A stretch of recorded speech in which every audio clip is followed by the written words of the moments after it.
è una partita che era difficile, non mi spiego perché giustamente in questo momento qua ognuno guarda il suo percorso. Poi dopo se arrivi che magari hai qualche defezione, ti manca un giocatore eccetera eccetera, è ovvio che devi fare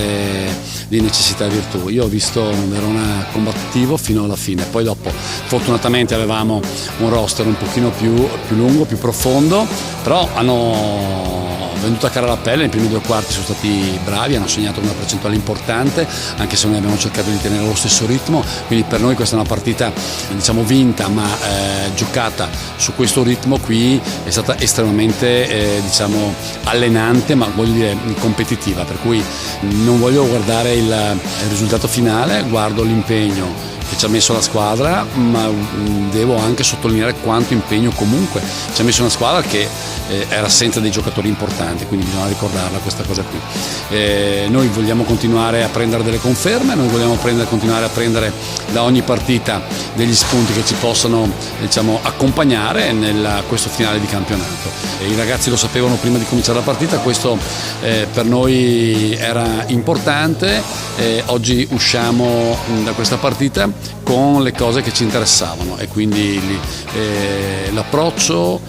la reattività, l'impegno, il provare anche a essere solidi, un paio di situazioni tattiche che abbiamo provato a mettere nel campo,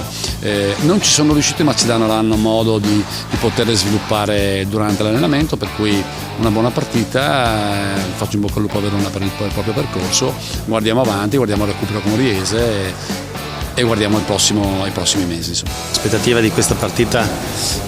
non era sicuramente la partita per noi determinante per le nostre sorti. Noi siamo in una zona molto delicata di classifica, abbiamo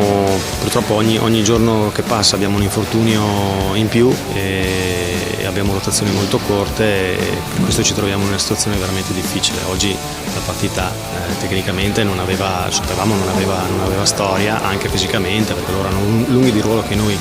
non abbiamo, di conseguenza non ci aspettavamo grosse cose. L'unica cosa che speriamo è quella di ritrovare un po' la condizione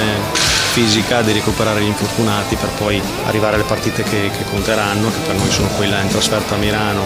che un po' sarà la partita spartiacque per noi, ed eventualmente dovessimo andare ai play-out,